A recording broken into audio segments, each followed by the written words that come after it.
Our guest tonight started at quarterback at BYU as a 22-year-old freshman back in 2003. Remains number 2 all-time in program history in passing yards and total yards. He's third at BYU with 79 career victories. After 6 seasons in the NFL, he and a couple of partners opened a quarterback training program. 79 career touchdown passes, by the way. Sorry. He and a couple of partners running this quarterback training program where he's tutored some of the biggest names in NFL history. At BYU, Zach Wilson, Jaren Hall, and Keaton Slovis are among them. It's a pleasure to welcome John Beck to the Wise Guys tonight. Hey, John, thanks for being with us. Yeah, you guys are welcome. Man, those 79 victories sounded pretty good. Sorry about that. I heard Max Hall screaming in my head. That wasn't right. It's 79 touchdowns. Let's go 79 victories for 79. John. That would have been. I tell you what, that would have been way more fun in 2003, 2004 if we were winning that many games. I know. I'm giving it to you, John. I'm giving you 79. Touchdowns, wins. Hey, what did you think of that holding call we've just been talking about in the Super Bowl there at the end of the game? Yeah, that was tough, man. I actually did an interview with Ben Criddle on his radio show. We were talking about that. It's tough because, you know, you can watch some things in slow-mo. You can see a little tug. You can see a little arm on the hip. But, like, did it really change the speed of the offensive player that much? Did it really change his ability to get to the football? I just don't know. You know, and you hear the Eagles player say afterwards, yeah, I did give him a little tug, but I thought, you know, they're like, I'd get away with it, because that happens all the time. Guys get away with stuff here or there. You know, and it's tough because you think back, and I said this on Ben's show, you look at that Saints-Rams game, the no call, when the player was just deliberately taken out before the ball got there. And that was a no call. I mean, if that's going to be a no call, how does that one become a call? It's just tough, right? You know, for both sides feeling like that play had such an impact, those are when it's really tough in the game. And I think most referees want to let the game be played and not be nitpicky. And I think that one, you know, might have looked a little nitpicky, but nobody on the Chiefs side is feeling like it was the wrong call. That's for sure. So, interesting, John. I have a friend who's got this theory. He's like, wasn't that over on the Chiefs sideline? He says, don't you think that Andy or Eric or one of those guys said to that official standing right in front of him, we've been trying to run it out and up all game long, and every time they grab our jersey, you need to watch that. And that's the only receiver on that side of the ball. So once the ball's snapped and there's not an offside, that's the only thing that official's looking at. So if they reminded, I can't remember if it was her or him, that they've been grabbing our guy, and this is what we're running, can you please watch it? You know the flag's coming out. And he asked me, is that a possibility? And I'm like, yeah, that's actually a possibility. That actually is a possibility that a conversation could have happened. So there's a clip of Kyle Shanahan calling a play on a sideline, and he tells the referee, I am calling this route to my tight end. Watch number, whatever it was on defense. He is going to hold my guy. I guarantee it. Watch this. Sure enough, they run the play. The guy holds. The penalty flag is thrown. And Kyle was like, thank you. Genius. I mean, it does happen, right? So I don't, like you and I, John, know Andy really, really well. And we know how good Eric is, Bieniemy, with that group. So this is my friend Bruce Nilsson's theory. And I'm like, okay, Bruce, you know what? I'm not going to discredit that theory. That very well could have happened. That happens all the time in the game. And if they did that, well, good for them. That's just smart. That's gamesmanship, and that's part of the game. You bet. Know? So I don't know. I'm going to have to ask. I was texting with Andy yesterday. I need to ask him that and see if that happened. I'll ask him. So, John, when Tom Brady, Drew Brees, Matt Stafford, all Super Bowl winners come to your training program, 3D QB, along with a slew of others, where do you start to try and help them play quarterback when they're already the best quarterbacks in the world? So for those guys, it's really about, I'm going to use golfers. You can take the top golf players in the world, and they seek out swing coaches. They seek out a way to find out, how can I, trim a half a stroke every 18 holes? How can I get there? That's what it's like when you're training guys like that. Like I remember when I was training my days with Drew Brees. And I'm going to this field, and here am I, somebody, my NFL career did not work like I would have wanted it to. But Drew respects the knowledge that I have because of my time with Tom House, and would say, hey, I want to work on a few things. Can you keep an eye on this? Because he's recognizing, like, okay, if somebody has an eye to be able to recognize these fine little motor movements and the ways that I can improve and become more effective and efficient, I want to know that. It's really about these guys that are highly driven, to find a way to change 1 to 3 plays, 1 to 3 completions a game that might otherwise not be, because they know how impactful those 1 to 3 completions a game can be. And so it comes down to, we're not teaching them the game of football. We're not talking to them about reads, but we are talking to them about little ways they can improve their footwork, little ways they can improve their alignment, little ways that they can improve their body position, or recognizing game of football is chaotic. You're not always going to be able to get to the best position. In this position that you can feel and recognize, here's how, what we call save the throw to save the accuracy. Because it may be a play where you're under duress. What can you do to better give yourself a chance to have that completion? And that's where those guys, they want it so bad. They are so hungry for that type of information because they want to be great. And they are chasing for that 1% to 0.5% of improvement every year. Interesting. It's interesting that you say, hey, if they can make 1, 2, 3 more plays, then that could be the difference in a ball game. And people who aren't close to the NFL, now you played in that league, so you saw it up close. It's so hard to win football games in that league because the margin for error is so slim. From your experience, how hard is it to win a game in the NFL? Well, the crappy part about that was I didn't. Unfortunately, rookie year, all the games I played in, we lost. And when I started some games for the Redskins, we didn't win any. So it'd be easy for me to be like, well, yeah, it's really hard because I was not able to get a win under my belt, which is, still frustrating, but whatever. The thing that I will say is this, and I'm going to use a quote that Drew Brees came and spoke to our draft quarterbacks a couple weeks ago. And he was telling them the changes that they're going to have to get used to going from the college game to the pro game, especially if they came from a college that was up tempo. But you're going to get, anywhere from like 16 to 24% less plays at the NFL game. So when you take the caliber of athletes that are on the field, the number of defensive players that are higher caliber players, the speed of the game, the less plays in a game, the impact of every single drive. Each drive is so important. Like in the college game, you can have some drives here or there that the outcome really doesn't matter all that much because you're going to get more drives. You're going to have opportunities to score more points. That doesn't always work that way in the NFL. Sometimes, and you saw this in the Super Bowl, the first half was almost over and the Chiefs really hadn't ran that many offensive plays. That can happen sometimes in the NFL. So it makes every completion, every third down, especially third downs, so valuable and so critical. We're going to talk about your memories of your first touchdown pass here in just a little bit in the NFL. Where do you see Zach Wilson's career going from this point? Does he need to get out of New York and some fresh air and a new chance? What's your forecast for him? And that's tough. I don't think he's going to have the ability to get out. I think right now he's focused on just getting better as a player, improving, working through the things that he has to work through. Everybody, I shouldn't say everybody, but most players, when they get to the NFL, it shows them the areas that they need to improve, some tools that they need to acquire, so maybe it's even just a change of perspective that they have to be able to look at things differently, to look at situations, to look at their situation, to look at how they communicate with their coaches. There's all these different things that they have to go through. I think Zach is in a position where, last year did not go like he wanted. He's recognizing some areas that he needs to improve. He's also recognizing some new ways to look at the game, some new ways to kind of view the NFL game. A lot of times guys find a way to win in college, and they want to believe that same way they won in college is going to help them win in the pros. In some cases, that can happen at times when you're on good teams, but a lot of the times the quarterbacks have to reinvent themselves. They have to learn how to win in the NFL.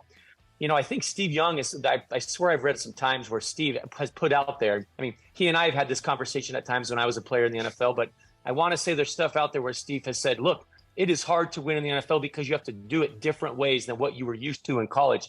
You came in as a star player from college, and now it's going to be different, especially for those guys that are high draft picks. And so, it is hard. It's hard to win. It's especially hard to win when injuries happen, and it's especially hard to win when you still have holes on the team. And, in Zach's situation, it's never been easy in New York. It hasn't been before he got there, and it's still not easy. And for him, it's going to be all about just self-improvement, making sure he's putting himself on the right track, regardless of what happens this year. They just announced yesterday that the former Titans offensive coordinator, Todd Downing, has been hired as a pass game coordinator. He's got a new offensive coordinator in Nathaniel Hackett. Is that a good thing for Zach to maybe get a fresh start, or is starting all over again with a new group not the best thing for him at this point? I mean, I think there's different ways to look at it. The worst thing that can happen is when the general manager and everybody, I'm going to call it the upstairs and the downstairs, okay? Like the upstairs people, the general manager, the people that make those decisions, right? Your assistant general manager. Then the downstairs, you have your coaching staff. The worst part is when the downstairs and the upstairs all are gone, because now you have nobody in the building that selected you, nobody in the building that's pounding the table saying, no, I believe this guy can do it. A lot of those guys are still in the building for Zach. And so, they haven't given up on him by any means. And there's a lot of people in that building that still believe in him. But I think new can help. I think they're going in a direction where they're trying to bring experience in. They're trying to bring Nathaniel in, who's been around as a play caller for a while. He's coached quarterbacks for a while. I know Aaron Rodgers really likes him. Downing coming from Tennessee, I know that there was some struggles there, but he's been in that position as a play caller before. So I think they're trying to take this plan of let's bring experience. Of course, we're going to have to bring in a veteran that'll also help give Zach more experience because they still want him to compete. New would be a completely clean slate. And people kind of view that as like, and I've had this conversation with people when they say, man, it would just be good to see Zach have just a completely clean slate. Sometimes that completely clean slate in the NFL doesn't always mean there's people in the building that are believing in you that firmly. So to me, there's some good things about still having some of the guys that selected at number 2 overall. Although I know there's some disappointing things because of the way that it shook down this last year, there's still people in the building that picked him that high. It's interesting. So Steve Young, a good friend of yours, an old teammate of mine, we're all stay really close. People forget that when Steve, first he was with the Express in the USFL, signed a personal service contract with Howard Oldenburg, and he was good there, but he was running for his life there. And then he goes to Tampa Bay, and people were like, he's a bust, he's terrible. And we kept saying, no, Tampa Bay is terrible. He's not terrible. And then he goes to San Francisco, and just as you're talking about, John, actually it's San Francisco is where he had people that believed him. He gets reunited with Mike Holmgren, who coached us all here in college, and they believe in him, and they're like, but we're going to bring him along slowly, and he's going to learn how to play the game in the NFL. And all he turned into was a Hall of Famer. So sometimes it is about the situation you're in and not necessarily your raw talent, right? Absolutely. There's a phrase that floats around through NFL franchises, right? Especially the people that have been in it a long time. And that is the NFL is really good at ruining quarterbacks and not that great at helping them. Now, everybody's giving effort. Everyone's trying to find that guy. They always say, we got to find our guy. We got to find the right guy. We got to go find a franchise quarterback. And it's interesting. We're going to get a chance to talk about another BYU guy in Andy Reid, who I believe is one of the absolute best in the NFL at developing guys, right? You can't tell me that he just has an 8 ball in terms of who he picks, who he brings in. He's brought in guys from other teams and they've thrived under Andy. He's drafted guys. They've thrived under Andy. Michael Vick came out of prison, thrived under Andy. I do believe there's guys that understand the position and they understand what it takes to be a great quarterback. And it is a developmental process. Very rarely do guys step into this league and have immediate success. It's usually the guys that have a great team around them, things to help support them, things to take pressure off of them. You watch Brock Purdy, there were games this year where he wasn't always having to drop back on 3rd down, 3rd and 6, 3rd and 8, 3rd and 7, and drop back when the defense can pin their ears back and come after him and play coverage. A lot of the times it's because they were so good on 1st down that they could set things up and that it wasn't always about reading through progression. So there are ways to help a quarterback. There are ways to hurt a quarterback. And I've experienced these polar changes like my rookie year. It's so great when you're picked by a team and you can feel the belief in the building of this is our guy. And you're going to have bumps and things in practice where they don't go great. But that team, they don't waver because they believe you will get to where we believe you can get to. When those guys are out of the building, it is a completely different feeling. You are just a body for the next group, and you don't have that same thing. And when you make a mistake in practice, they don't talk to you the same way about, hey, you'll get there. Hey, that's part of learning. Hey, just take that and put it in your back pocket. No, you feel this difference of like that mistake is almost like showing them I may not be the guy to keep in the building, especially if they go draft people on top of you. And that's why the NFL is so tough. And so many times quarterbacks have to play with what I call emotional scars. Like you get scarred by things that happen in the NFL, and then you got to go try to play after them, and that can be really tough.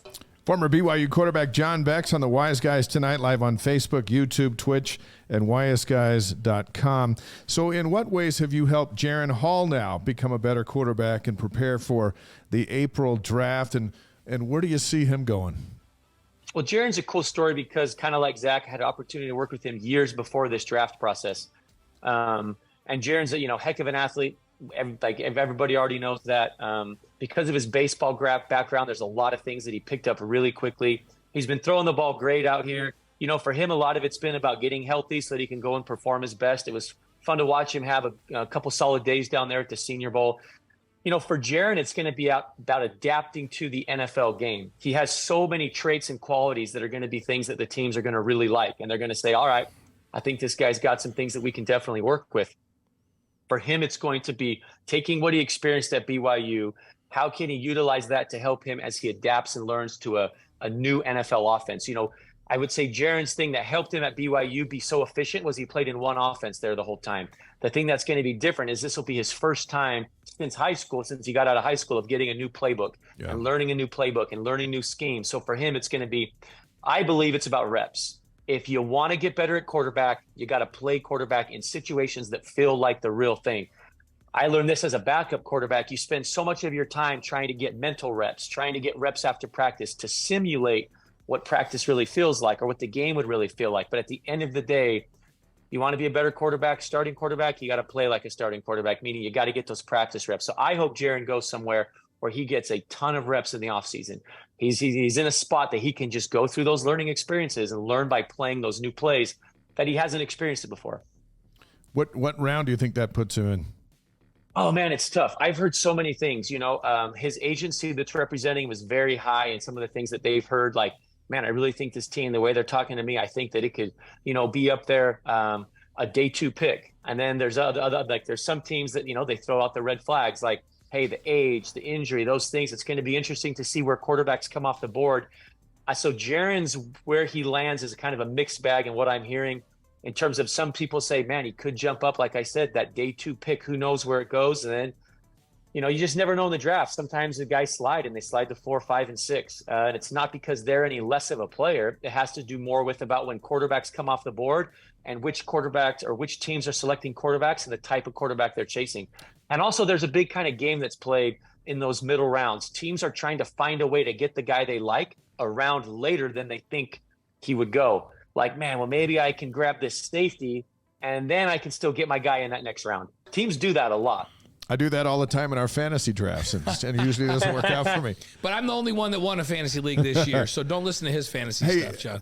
What injury? Look, and it can work the other way too, guys. Like, right? Like, there may be some team out there that says, like, man, if Jaren Hall is available in this round, I don't care, we're taking him.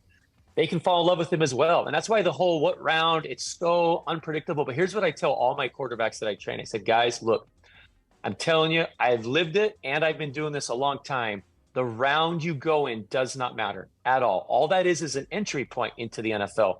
What matters most is once you enter it, what is the situation like? What is the team like? Is there consistency and stability around you so that you can grow and develop there? Because your growth and development can be absolutely hindered and hampered by the situation you get drafted to. His Senior Bowl injury, was that the same foot thing? Yeah. Okay. So he was trying to get himself as healthy as possible to go perform there. And on his third day, actually, which was his best day of the week, he tweaked it a little bit. Yeah. That's why he didn't play in the game. Well, he's been invited to the NFL Combine along with Puka Nacua and Blake Freeland. And then, of course, BYU has their pro day here at the SAB on March 24th. What are the scouts looking for, and how can a player improve themselves through that process? In particular, those 3 that are going to be at the NFL Combine. Yeah, I think everybody likes to see a guy live. A big part is going to be the interviews, them getting a chance to sit down with Jaren in the interview process, whether it's the full team where the offensive staff brings him in the interviews, or if it's just the quarterback coach meeting solo with him on the side. Those things are going to go a long way for Jaren. All those guys, Puka especially, like I would say Puka probably has the most to gain from his combine performance because of that wide out position. That's just kind of what it's about. But for the most part, these teams are really going to dive into watching their tape, watching their games. The scouting departments have already done it. They've already started to build all of their pre-draft profile grades. But now the coaching staffs, now that they're all getting finalized, they're going to have to go and give their draft grades. And then they sit and they all meet together. So it's really what Jaren's already done. That's the biggest part of this evaluation process. Once he goes to the combine, They just want to see him live. They want to get measurables. He already got his measurables at the Senior Bowl. But it's just, let me watch him throw live. And then when he gets to the pro day, that's when things can kind of be tailored to, all right, what's it going to look like doing NFL type stuff? Not your generic combine, 3, 5, and 7-step drop, throwing these patterns that are practiced over and over. But it's going to be, what are some specifics to the offenses that are going to fit you well, so we can showcase how your talents can be utilized in that offense. Keaton Slovis transferred to BYU from Pitt this offseason after spending 3 seasons at USC, 6'3", 215 pounds. He told us that after seeing Zach's progress from his sophomore to junior seasons, he called Zach, said, "Who you training with?" And Zach said, "John Beck." And then he got with you, so you've been working with him for a couple of years now. What can BYU fans expect to see on September 2nd? Which one? Which game is the September 2nd? Is that the like that's San the Francisco one? opener against Sam Houston? It's like nobody knows anything of, like, how's he going to fit in here? What's he going to do? So against Sam Houston, he better throw for 700. We should see a bunch of touchdowns. We should see a bunch of touchdowns, right? I mean, look, I'm super excited for Keaton. He's worked hard over the years. He's battled through stuff that, not everybody knows what guys are going through. They don't know what they're trying to overcome. And when they put themselves out there in a season, it's not like every season you just get to go out there and be 100%. A lot of the times you've been working the offseason trying to overcome something, and guess what? It's game time, and you got to go take what you got and play. And so I'm just really excited because for the time that I've been around Keaton, this is probably the healthiest that Keaton's been. He's really happy to be at BYU. He's been putting in good work there. I think he's a very talented player. I've said it before. I think I said it on Ben's show, but Keaton actually had a Senior Bowl invite for this year's Senior Bowl. He could have gone. And he turned all that down to go to BYU and have what he believes can be a really good year there.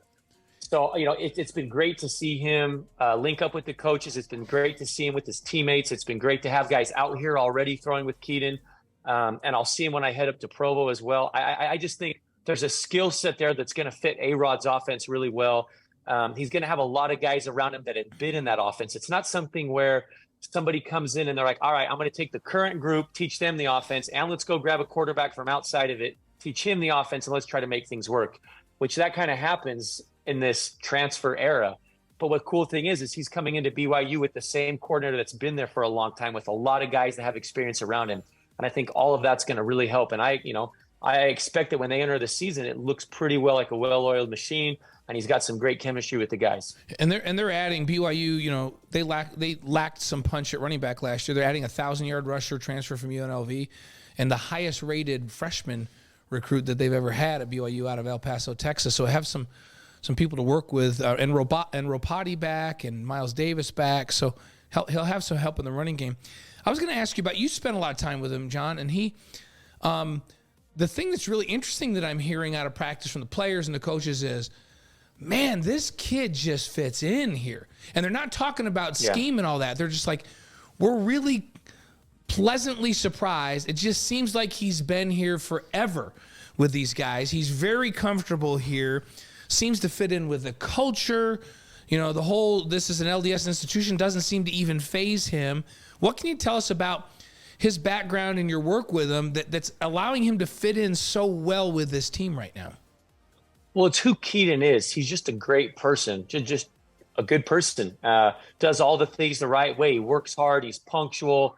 He's always very kind and always saying thank you. He's always grateful. I mean, some of those, characteristics of just a good human being that he demonstrates all the time. And, he's motivated. He wants this year to be a great year. People can feel when somebody's motivated and driven, right? It just emanates from them, and it's magnetic. Guys want to be around guys that are driven. And that's why, I don't tell all of our quarterbacks that we train, hey, you guys should consider going to BYU. I don't do that. But in Keaton's case, as we were having conversations at the beginning part where he was thinking about transferring, it just, it felt like it could be a fit, not only because of the skill set that I think would fit good, but exactly what you just talked about.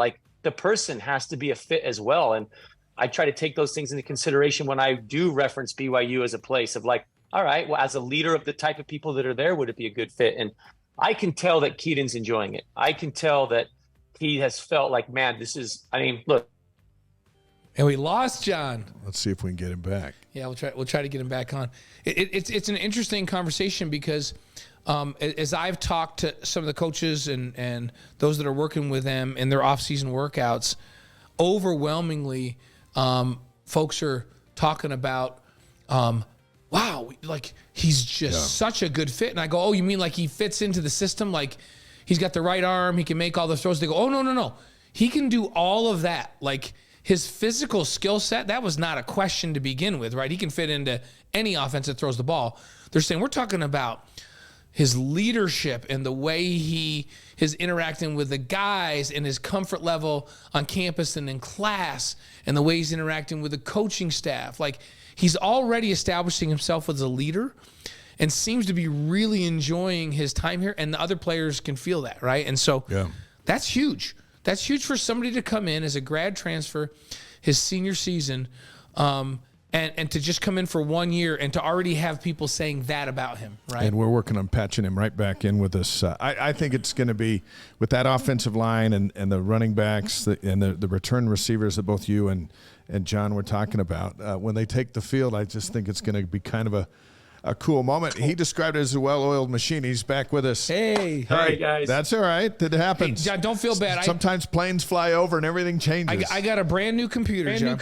And you'll laugh because, your dad and I are the same vintage, right? I get this brand new computer, right? Yeah. And I go on my first Zoom call or Microsoft Teams meeting, and nobody can see me. It's just black, like just a blank screen. And they're going, like, what are you doing? I go, I'm pushing all the buttons. I can't, like, nothing's working here. So I called IT. And IT said, okay, try this. Let's look in this program. Okay, let's go to your Microsoft Teams. Let's try this. Okay, change this setting, do that. And then literally 2 hours on the phone with IT. And then finally the guy goes, hey, on your computer, on the screen on the very top, there's a little privacy switch. Slide that over to the left. I slid it over to the left. And he goes, oh, yeah, he goes, there's a little privacy button. You had your privacy button on. I'm like, okay, that was who knew? The last thing you guys heard about Keaton. You just said that you knew he was going to be a good fit, and you recommended him, knowing that was going to be the case, and then you're kind of going through some of his things about leadership and all of that you thought would be a great fit. Yeah, and I was about to say Keaton has expressed to me as well, like, man, like this has just been a really good fit. Like even better than I could have thought. Obviously you try to make an informed decision as best as you possibly can. You try to rely on the people that are giving you information, but you don't have a lot of time to do it, right? Like you enter the transfer portal, all of a sudden you're talking with the coaches and you got to make a decision pretty quick. And you try to talk to players that have played there. You try to talk to current players and, at the end of the day, there's a little bit of like, I'm going to call it faith, right? And just like faith that like this feels like it could be a good spot. And I think from all my interactions with Keaton since he made that decision, I know he's really happy with it. Well, he comes in with 34 starts against P5 opponents. Jaren Hall's 11 is the most in school history. How valuable is that experience for Slovis as they go into the Big 12? Well, it's going to be really big because that's what this Big 12 move is all about. It's about on a weekly basis. Those are the type of opponents that they're going to be playing. I think it's super exciting to, outside of even Keaton, just to be a BYU player right now and to go through this move and to go through the schedule that it's going to be. It's exciting. And, I love challenges. And I think this is a really cool moment for Keaton in his life because he knows the next year he'll have an opportunity to some capacity to show what he can do to NFL teams. But there's this thing that like he wants to be able to do things and finish his career on a high note. And it's like this cool thing where BYU's coming into the Big 12. Keaton wants to finish off on a high note. He's been working really, really hard. It's like this fit. I mean, it's like all these things that are coming together. And look, at times in life, we feel like those things are coming together, go great, and it ends up being a disaster. And sometimes things come together and it's magical.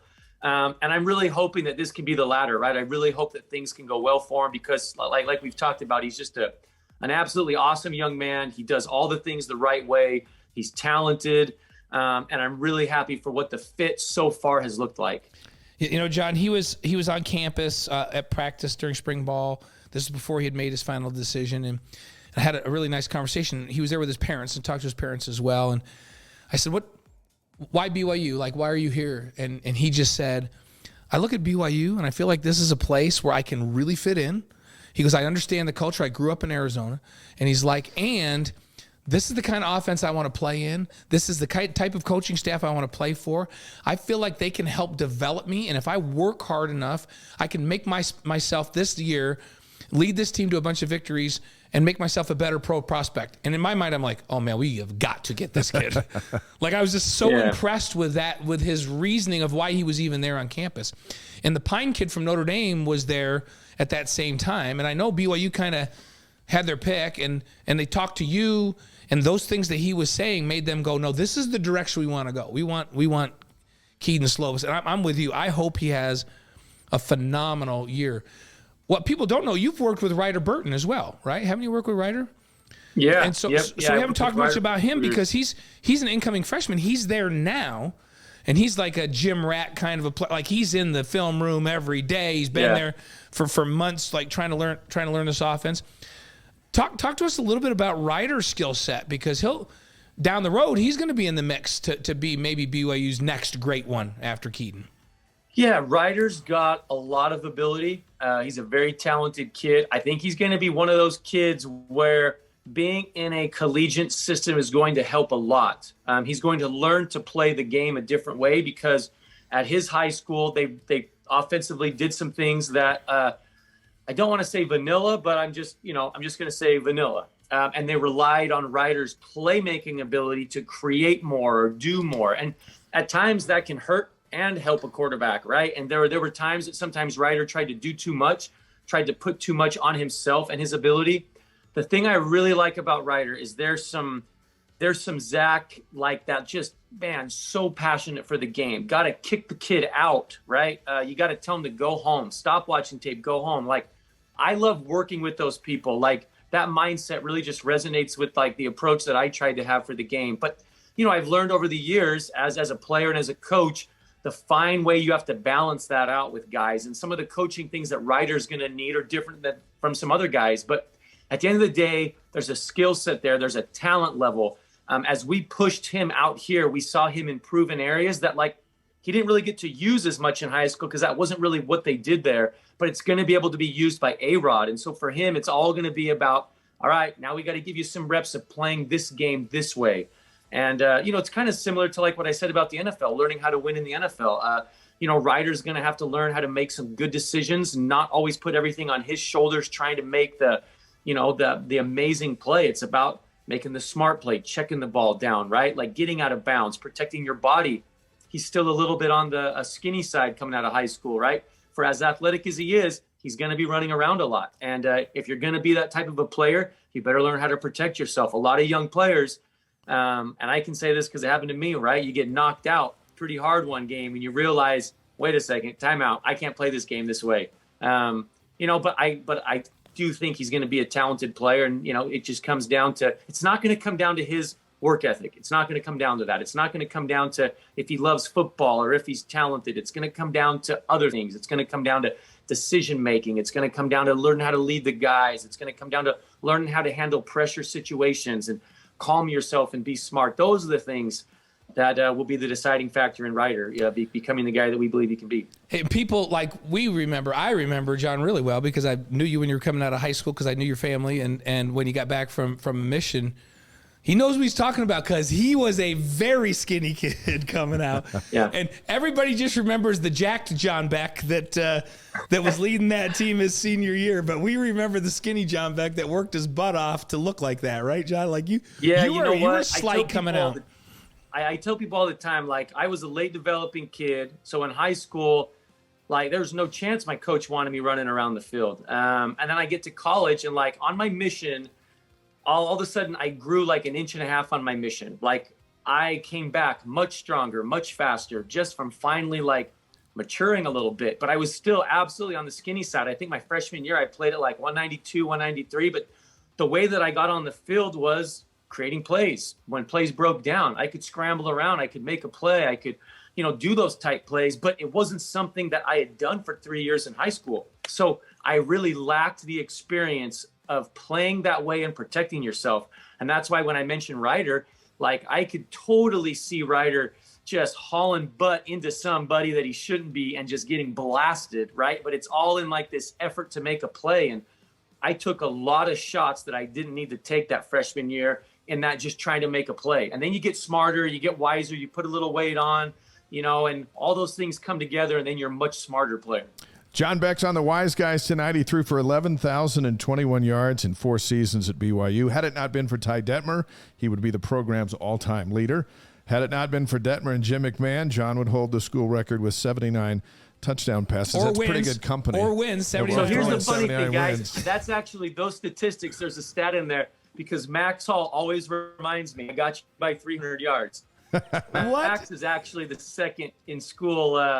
We joke around about it here or there. Is that in total yards or passing yards? Oh gosh, guys, Yeah, we're gonna have to look it up. We're gonna look it up.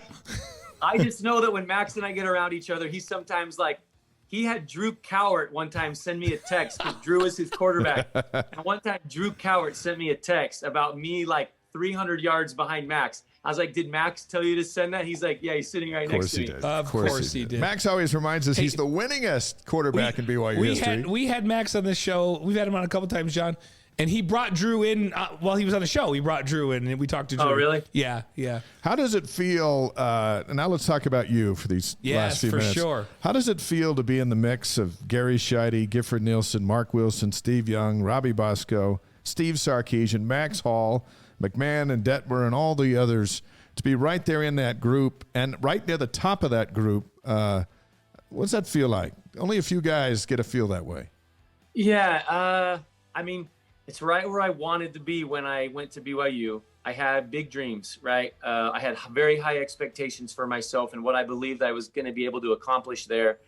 I'll say this: those first couple years at BYU were much more challenging than I anticipated. Yeah. My growth as a quarterback came through a lot of really hard seasons, hard games. There were times that I shouldered a lot of the responsibility, and whether I needed to at that age in my life or not, that's kind of how I've always been. I've always probably taken on more responsibility or accountability than I needed to, but that's how I was raised. So, it was tough. Like for me, I cherish, not so much like the accolades that probably allow me to be called like within that group of guys, but just the fact of what I believe everybody in that group went through their own story. Nobody had easy paths. I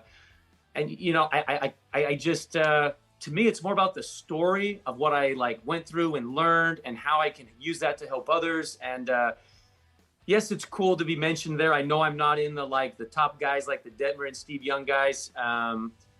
But yeah, I don't know. Like it is cool, and I do appreciate it. And I love when I come back to BYU. I love the open doors, the welcoming arms. I love like seeing my old teammates, and I love seeing coaches that were there when I was a young freshman. That, man, John, I remember this, I remember that. Right?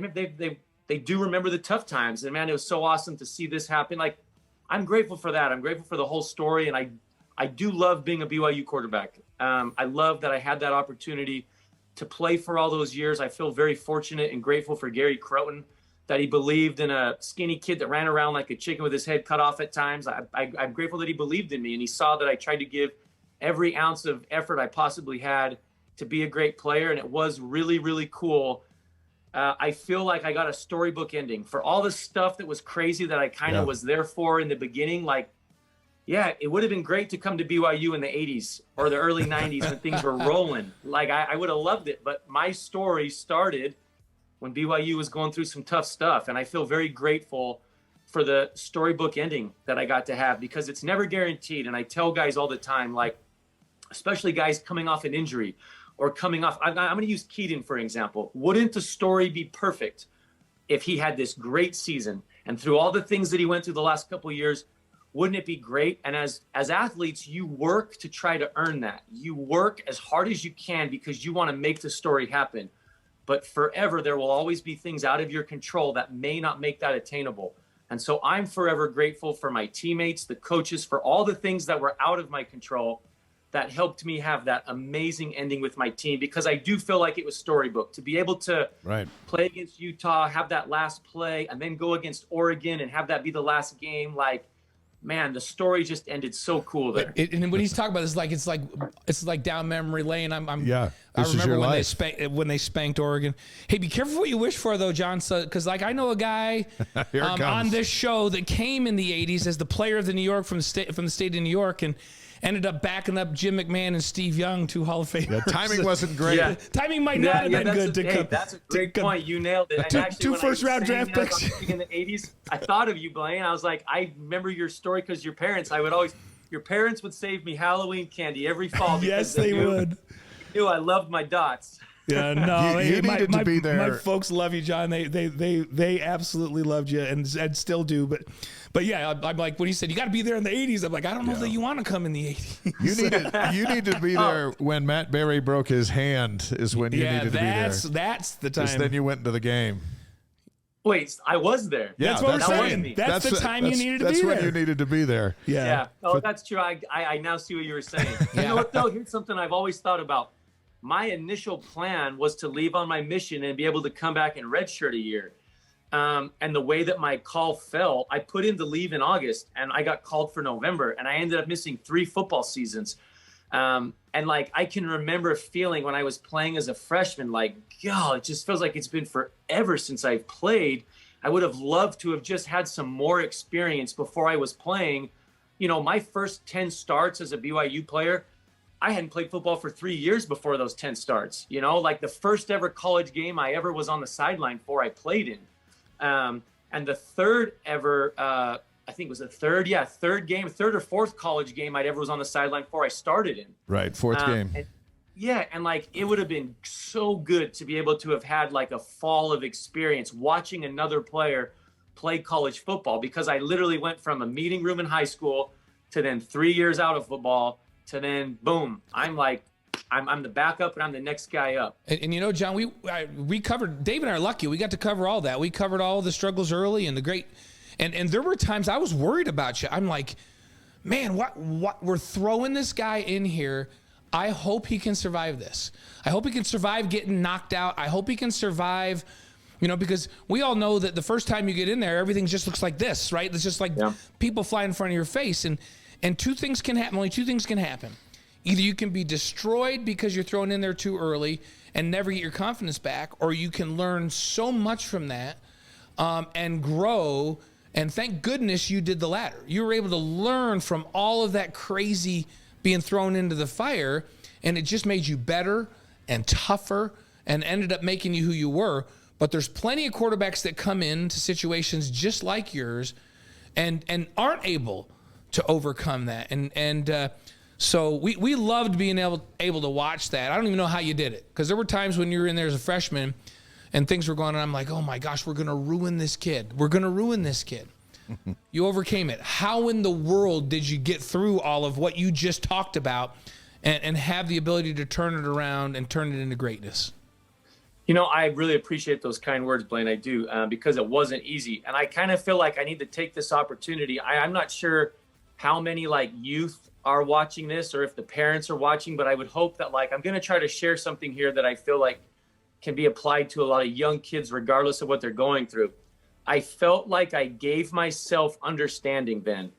I always tried to be like a hard worker and gritty and all that, but like I really think something that helped me then was I just tried to give myself an understanding. Like I knew I hadn't played that type of football before. I knew so many of the concepts that I was running. That was my first time doing those, like in a game. And so like when errors would happen, I would just be understanding with myself, like not too hard on myself. But yes, it hurt. And yes, I was frustrated and I wanted things to be better. But there was like this space that I gave of when I would talk to myself, like, I know I'd never seen that look before, or I know I don't have 100 reps of doing that play. I got a couple at practice.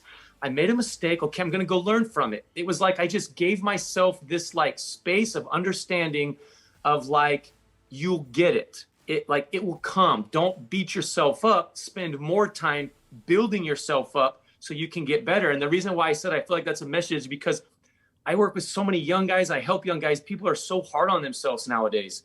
Like so many young kids just expect themselves like to be at a level and to get there because they put some effort in. And they have to remember like life in every aspect is about giving yourself an understanding space of like, help yourself out, be kind to yourself, pat yourself on the back and say, dude, I gave my best effort. Like, and I made a mistake on something that I've only done 4 times in my life. And now I'm trying to do it in a stadium of 60,000 fans on game night, I'm not going to do it perfect all the time. And so there was just this like belief. And now this I will say, and this is what's different from my NFL career. In college, I felt like I had that time. I felt like I was going to have that time to grow and develop. My NFL experience was completely different. I wish I could have given myself that same thing I gave myself in college, but that was like taken from me because the very first team I played for, all of those people that would have helped me feel like that, they were out of the building. And the NFL can be really tough because of that, because man, when you're given windows of opportunity, sometimes it's about that big and it's gone. And I didn't, like at BYU with Gary and with coaches and Brandon and Bronco, like, yeah, I had to compete again my like junior year and all that stuff, and sophomore year again to re-earn their job. But like, I always believed like all those experiences that I went through were eventually going to make me better. And that's the other thing that I think of why it's important for kids. Like, dude, when you make mistakes, when you feel like crap because you failed, like just have a belief that those mini failures are eventually going to be up the things that when you stack them on top of each other are going to lead to your success. The great John Beck. Couple of questions, and then we're going to hit you up with 5 quick ones because we promised you'd be able to get out on date night for Valentine's. That's right. So we don't want... And Brenda and Diane are holding us too. Yeah, and we don't want Barbara to get mad at us because we want to have you back on the show. We don't want Barbara to be mad either. All 3 of them mad? That would not be good. That would be 3 unhappy Valentines.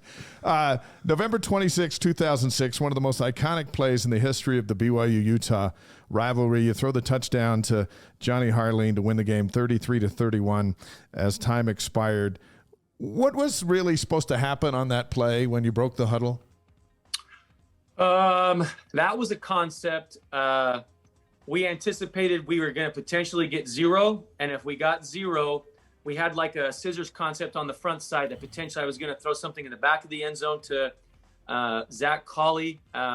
The other thing was if they singled up Johnny again, I could take another shot to Johnny. But the previous year on a 3rd down play, they had done this circus type walk around. They were either going to bring everybody, drop everybody, bring everybody, drop everybody. And the year before, they had brought guys on in regulation, they had brought everybody, and I threw a ball to Johnny that was almost complete. And then in overtime, they dropped everybody. And I had scrambled. And in that game, I had felt the one guy coming to get me. And in my mind then was, you can't take a sack. You got to give somebody an opportunity, which is a good thought. But when I went back and watched tape, I learned better thoughts, which was, I know I can buy more time with my feet. And so I should have extended that play. And so going in there, I thought, well, if they bring everybody, I know where my 0 answers are. And if they drop everybody, I'm going to buy more time. I'm going to try to buy the max amount of time I can to put pressure on them to cover guys. And Johnny actually, when we broke the huddle, said, hey, if we don't get, like if I don't get that fade, what do you want me to do? And I'm like, look, I'm going to move around. You just find a way to get open. It was really backyard, like elementary school, 5th grade, when you're like hurrying and you're like, bro, just get open and I'll find you. Yeah, that was it. It ended up being a backyard playground type play. And, going back to lessons learned, that 2005 loss to Utah hurt bad. I spent the whole next day just writing down all of these things of like what I can do better, because if I'm ever in this moment again in an overtime game, I want to nail it. Like I want to succeed so bad. And I learned a great lesson that like, did I have a bad thought of thinking, okay, make sure you buy time and you cannot take a sack. You got to give somebody an opportunity. Good thought. What was the better thought? Use your athleticism, create space, create more time, puts a bigger bind on the defense. And I was fortunate enough to be able to do that then in 2006. Fantastic. I love that whole thing because John just encapsulated what he's been telling us all along. And that is over his entire career, he gave himself grace. When he made mistakes, he learned from the mistakes. And it all culminates his senior season when he actually played that whole thing out in his mind before that play ever happened, which I love. I want to ask you about one other game because that same season, you guys capped the season off. You're down on December 21st, 2006. Against Oregon in the Las Vegas Bowl. You throw for 375 yards and 2 touchdowns. You rush for another touchdown. Nobody was giving you guys a chance. They were like, no, this is number 21 Oregon. They're the class. They're one of the best teams in the country, one of the best teams in the Pac-12. BYU has no chance. And you guys spanked them. What did that game feel like to cap your career off? I do remember hearing about all that stuff about what Coach Bellotti said. And you know what? It was never to me like I can't remember entering games ever feeling like I was taking somebody's comment personal. To me, it was more about the season because we put together the season. Now, there were those games in the beginning against Arizona and Boston College that still to this day, we can't talk about them. We're not going to ask about those. But you know what? That was such a great season. And we knew how good we were. And to me, what was motivating was finish. Because you just don't want to be grateful and happy. Like, yeah, we had that huge Utah win. Awesome. And forget to finish. Like, I challenged our team. I remember, like, how can we even be better? And you know what? It's also a lot of fun when you're knowing you're going into that last game with all your boys, all your teammates that you've been through all that stuff with. Like, our senior class of guys will always have a special place in my heart because every single one of us, not just me, but all of us endured all those lumps in those early years. And so to have an opportunity to finish against an opponent that Oregon at the beginning of the year was a top 10 team. I remember they played Oklahoma. I think it was a home game, but like they were a top team. They had some games that like because of injuries got away from them, but they were very talented on the back end. I can remember feeling that was going to be one of the most challenging secondaries that we were going to face. And I believe I wanted to say 2 of those guys I played against in the NFL years later. One was in Buffalo and one was somewhere else. But you know, that like that excitement of the challenge, that wanting to finish, that doing it at the Vegas Bowl where the year before we lost to Cal. I think it was 35-28. Yep. And it was a 2-minute drive. And I believed wholeheartedly that we were going to go and tie the game in regulation. I wanted to be in overtime games. I wanted to win games at the end because of the close ones we had lost. So I remember feeling like, all right, we're going to score right here. We're going to send this thing to overtime. And I got hit and the ball fluttered up in the air and was intercepted. And I remember I felt like I got robbed of that opportunity to do what I wanted to do on a 2-minute drive. So when all of a sudden you're back in that same environment, it's the Vegas Bowl. You remember last year's Vegas Bowl. In my mind, the whole motivation was just finish. Well, you finished. It was like over in the first quarter, but it was 38. It was one of the best whippings I remember in BYU history. And no team deserved it more than they Oregon. had no chance. They ran into a buzzsaw that day, and that was really fun for us to cover. Listen, since your kids are going to listen to this someday, I'm going to throw one more at you, and then Blaine's ready to hit you with 5. But let's go to December 30th, 2007. The Dolphins get you in the 4th round of the draft. You're up against Carson Palmer and the Bengals. You pick up your first touchdown run on a 2-yarder, and a few minutes later, you throw your first touchdown pass, a 22-yarder to Derek Hagan. You're in the end zone as an NFL player. What did that feel like? A relief because the season had just been a disaster. The other thing that was bad in that game was the starter. It was our last regular season game. The starter gets hurt. I go out there. I take all my practice snaps from under center because you got to, all right, hey, I'm coming in. I got to get my snaps, right? We call a play, scissors concept to the front side. We're in 7-man protection. They're zero blitzing us. And I want to make sure like that my backs are going to scan, pick this up. One guy's free and I'm going to try to take a shot. I can't remember doing this before and I can't remember doing it after, but somehow my focus must have just taken off the ball for a split second because I put the ball on the ground. The ball was snapped, hit my hands, goes on the ground. I scrambled to try to get it. I get clobbered. They scoop it up and they go take it down and pick it up, score. I remember when I looked back at the end zone, the guy was dunking it on the goalpost. I was just out on the field like, what is going on with this season? Like things are just crappy. But, right, okay, that's not how I want this game to go. Take a deep breath, come out. To me, it was fun to put a drive together, get in the end zone.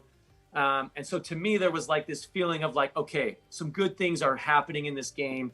You know, it was tough too, because at that time, the owner had already sold the team. They knew that everybody was getting fired. Bill Parcells was up in the press box watching this team that he's going to take over.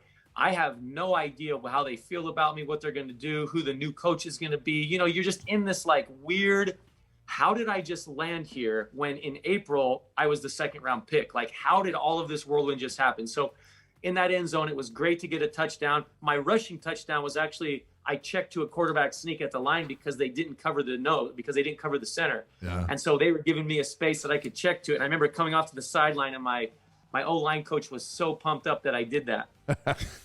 You know, so I mean, it was cool, but then at the same time, I knew tomorrow morning I'm going to wake up and it is just going to be a whole new story of what's happening in the building. So it was kind of a weird situation, but I was grateful for it. There's few human beings on the planet have ever been in the end zone with an NFL touchdown or thrown a touchdown pass. So, yeah, there were lots of things that went wrong, but the man, balls you got to do that. I have the footballs of both of those still. They're somewhere in a box up in the attic. Nice. And it is so much about being in the right place at the right time and being with the right organization and people that and avoiding the Dolphins and not being with the Dolphins or being like, to John's point, to being in a place where there's people in the building that believe in you and are gonna. It's just, I've told this before, John, but we were back in Philadelphia with Vi Sikahema, staying with them back when they were living in Philly, and my kids, he had all these footballs in his thing. And they said, oh, here's the Pro Bowl, and here's this, and here's that. Oh, and this is from the playoffs. Like, which is your favorite football? And he walked over to the corner and he grabbed one, and it was from a preseason game, his rookie season. And he goes, this is my favorite ball. And they go, why is that your favorite ball? And he goes, because it was the fourth quarter of that game, and they punted to us, and I returned the punt 80-something yards for a touchdown. And they gave me the game ball, and when the coach, the special teams coach came up to me afterwards, he says, hey, congratulations. Before the game, we were talking about cutting you, and if you didn't do something spectacular, we were going to cut you after this game. Wow. But because you returned that, you got another week. Oh, yeah. He played in the Pro Bowl. He played in the Pro Bowl that year. It's just, this is my favorite ball because if I don't get this ball, I don't get any of those other balls. And I thought that's how it goes in the NFL. You got to be in the right place at the right time and make a play at the right time. And the margin is really, really thin. For you to be in the league as long as you were in the league is remarkable with all of that. Thanks. So thanks. I'm definitely grateful for it. It helps me, even though those experiences were hard to go through and did not help my own personal playing career. I know that they've absolutely helped me in my coaching and the things that I do to help players nowadays and the challenges and obstacles that they have to go through, and I can help mentor them through them. Listen, you stand up in sacrament meeting and give a church talk about how you got nailed by a linebacker and fumbled the ball and he went for a touchdown. All the kids are in.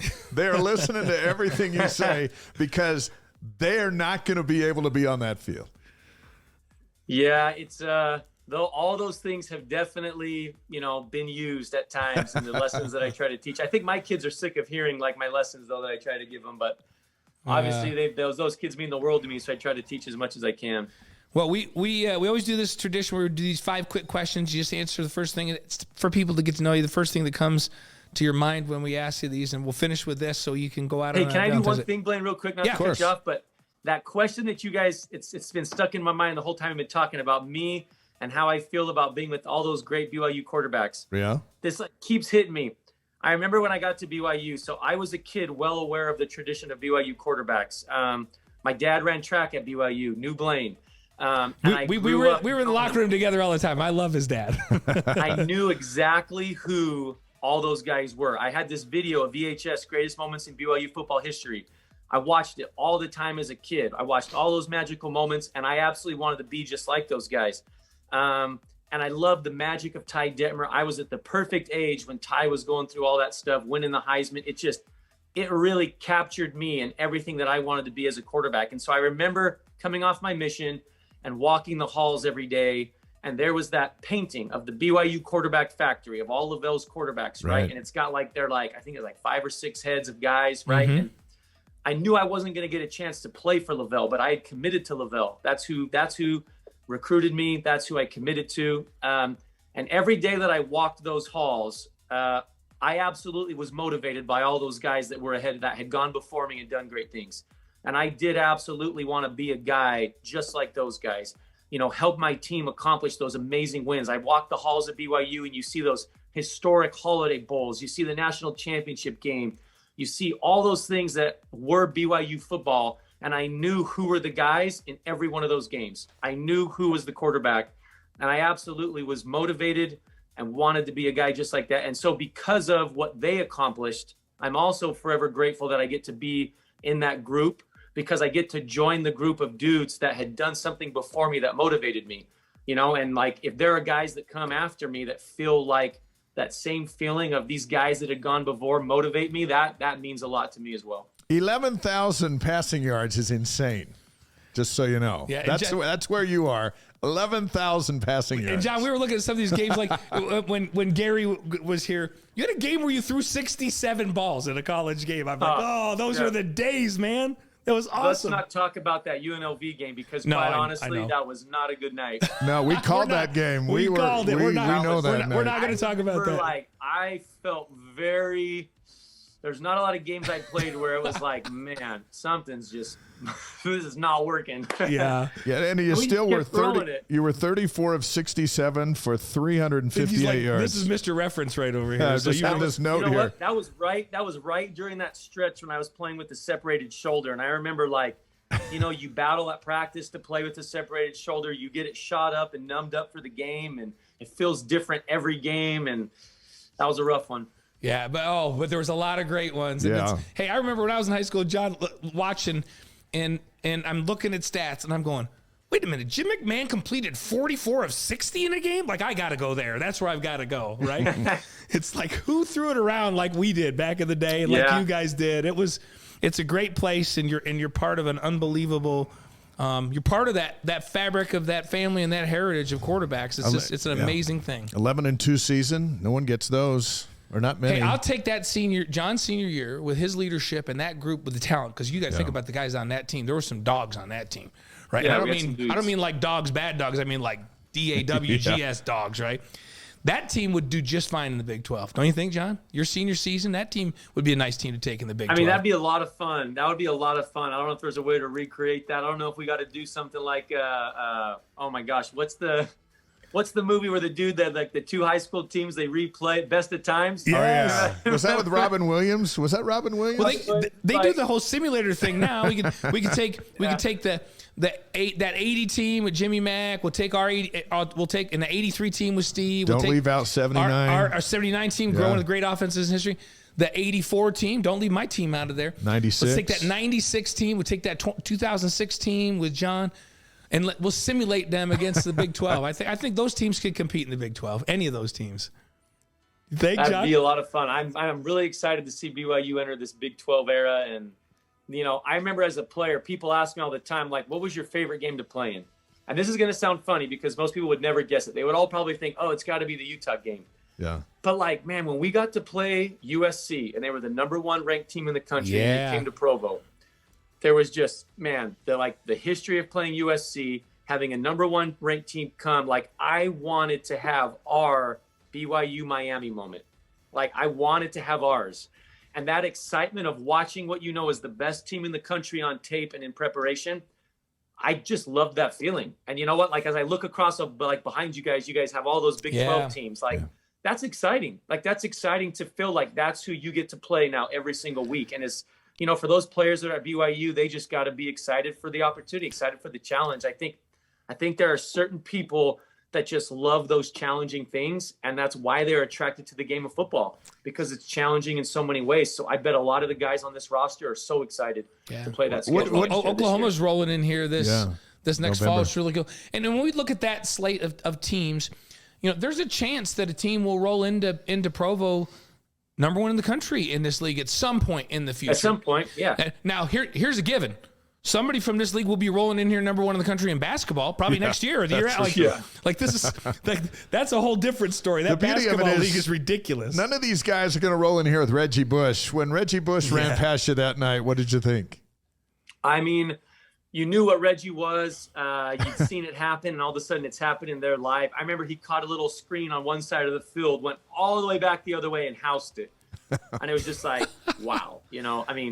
Wow. And that's the cool part about playing against those guys. That's why playing in the NFL is so exciting. Like, even though it didn't work like I wanted, I loved knowing, I'm playing against Patrick Willis. I'm playing against these dudes that are like, this is the highest level of football. That's awesome. Dave and I always laugh. We're like, hey, USC that year, they were already into the NIL stuff that just came out this year. Like, Reggie could have had his house, no problem. Right? It's a different time. It's no problem. So, well, all John, right, those 5. We appreciate. Here's your 5. You ready? I was just supposed to say what pops in my head. Whatever. Yeah. Favorite sports movie? Rudy. Oh, that's nice. A good one. Favorite singer or band? Oh my gosh, guys! That Come all of on. a sudden, I just had so many of them come through. What was the first one? What's the first one? Probably Revolution right now. It's a reggae band. Revolution. Revolution. Have you heard of Reggae? those guys? Oh, I love Dave love and I just reggae. heard about what was the band we heard of today that I've never heard of? And he's like, "Come on." I can't even remember the name of it. I don't either because I hadn't heard of it. I hadn't heard I of think it he's before. like, "Are you kidding me? You guys are idiots." So, favorite breakfast Revolution. cereal? Oh, Captain Crunch. Nice. Man, That's you know first what? class. That's our most popular. It's I starting to will pull deal away. with the roof of my mouth getting cut Yep, over yep. and over for the rest of my That's- life. that's- Just have some Captain Crunch. Dave loves it. I'm the Crunch Berries guy, and I like to eat all the crunches first and then finish with the Crunch Berries. But Dave's a pure Captain Crunch guy. John, I like when if you eat enough, you get a callus over the top You roof totally of your do. thing, and I you. Look, Fruity Pebbles and Lucky Charms are also up there. Like that was a really hard one for Yeah. me, but Captain there's something Crunch. about like I don't eat a ton of cereal, but I'll tell you, Saturday night in San Clemente, if you go down to the Ralph's grocery store at about 10 o'clock, you got about a dozen members of the ward there walking around grabbing their stuff. And I'll tell you, between my Captain Crunch and a York peppermint patty, man, I got to scoop those up before I That's head a out. good lineup. That's awesome. That's a good lineup. That's in San Clemente at what store is it? Ralph's. At Ralph's. Ralph's in San Of course it Clemente. is. Is Jonathan We've all Ord, been is there. Jonathan Ord still down there and Matt Redding and all those guys? Jonathan Ord, you guys know Clark Miyasaki's stance. Like he's All up those in, guys. Provo, Utah all the time, and Salt Lake all the time. It's inevitable that you will see somebody from the ward when you walk in there at 10 o'clock at night. We know all those guys down there, of course. We got Days Market up here, which everyone makes a run for. Yeah. Captain Crunch will get it done. And sometimes if I start, I might eat the whole box. But anyhow, favorite BYU moment that isn't a pass to Johnny Harling? Oh. Yeah, you see, we came with the curveball there. Yeah, not so easy. No, that was a good one. My You had- favorite you had others. You had- moment. Man, you know what? Okay. Gosh, this is kind of tough. I mean, I have one that's like a funny one because I threw a ball and it hit the referee and it bounced up in the air and I saw it and I went and grabbed it and I ran for a couple yards and the announcer said, John Beck completes the pass to John Beck. And I remember I was on the field kind of like laughing, like, because you hear the announcer's voice on the, and like I would always hear them be like, pass complete to Todd Watkins, Curtis Brown for another Cougar first down. And all of a sudden it's like pass complete John to John. That's sweet. Oh man, that I don't know. I don't know if I had like a specific like really like awesome one, but like man, I was always happy for my teammates. Like I have a lot of memories of like when Curtis Brown broke the rushing record. Yes. Like those type plays, or like this is gonna sound funny, but like when certain players did things in practice that we had worked on, and all of a sudden I saw it happen in a game. Like I was so grateful for them because I knew how much we had worked on it. So I don't know. I mean, that's a really tough one. But in terms of what funny moment that I will always remember. It was the first thing that came to your head, which I love that's the first one that came to your head outside of the Beck to Harling. It's just so random. It's just so random. Yep. All right. And the last one, the favorite advice that you've ever gotten from your wife, Barbara. Ooh. Yeah. Favorite advice from Barb. We're bringing it right down to Yeah. Valentine's. It's Valentine's Day. We 2023. got to finish with this one. That's a new one we just threw in there for Valentine's. And give Barbara a hug for me, by the way, when you see her. I mean, look, this is not going to be advice, but she one time gave a talk at state conference. I got released from the Redskins while we were on our 10-year anniversary, and it sucked. We didn't have service on our phones, and so I was checking the weather actually to see if it was going to continue raining. I had scheduled this surprise trip, flew my parents out from Arizona, picked her up and said, you got a half hour to get ready. We're going someplace warm, bring a swimsuit. And we went to the Bahamas, tried to celebrate 10 years. It turned into a tropical storm. They shut down all the activities on the island. We were stuck in our room. We're trying to check the weather. I'm like, I wonder what's going on in the draft. I knew they were going to draft RG3. I click on NFL.com and it says Redskins release Beck on the top big bold on NFL.com. You man. found out just looking for the weather, and oh my gosh. On a and I honeymoon was like, or on oh my an gosh. I was anniversary that's stormed out, and then you get that? Yeah, and I was like, Barb, I'm not on the Redskins anymore. And we just sat there looking at each other at dinner that night. I mean, it was rough. I went out of the hotel trying to get service. All of a sudden, I get all these messages on my phone. Mike Shanahan is like, call me. I want to talk to you. Anyway, it was just all of that. But on our way home, she gets a message from the stake president. I want you to speak at stake conference. Oh my. And she's just like, what is going on? That was the last straw. She used our experience of finding out about my job, trying to have a trip, being in a tropical storm. And she made a statement that I will always remember. And she said, you know, sometimes you wonder why, when it's supposed to be sunny, is there storms? Like, why, when it's supposed to be everything you dreamed of, is there this rain and storms that ruin everything? Because that Redskins experience, you know, I talked earlier in the show about how things sometimes align. Yeah. Like, and sometimes it goes bad and sometimes it goes great. That was a moment in my life when it seemed like all these things were aligning. Coaches saying, John, we saw what happened in Miami. We've been watching you. When I was going to get another job, I was going to go get you. Boom. Immediately, here's a guy I'd always dreamed for playing for. And all of a sudden he wants me and this is going to be great. The game I go in and play, I score a touchdown. And after the game, the coordinator is like, dude, like, we're going to do this. We're going to take off with you. All these things look like it was going to go good. And then all of a sudden it just crumbles. And, you know, we had that experience. We had the thing in the Bahamas. Like, all these things had happened to us. Like, wait a second. Why did it seem like the stars were aligning? And I remember sitting in Barb didn't tell me her talk that day. She wrote it herself. I was sitting with the boys, and I just remember her being very emotional. And I can still hear her voice say, why, when it's supposed to be sunny, does it rain and storm? And that has forever just lived in me of like, that's life. It's going to happen to my boys. It's going to happen in their families. It's going to happen to their children. We all have moments in life where we have done everything we possibly can within our power, given it every ounce of effort possible to succeed, and things just don't work out. And it hurts bad. But in the end, when we turn the direction we need to turn and lean on who we need to lean on, it all works out and all things are okay, and we learn from it and we grow. It does all work out, and Harleen is still open. Yes. Gonna get that in somewhere, huh? Yeah. What a first class. We're so glad to have you on our show tonight, and to walk through memory lane. And are you coming up to some home games? You know, I want to. Every year I get that schedule and I'm like, oh man, this would be so cool to come to this game.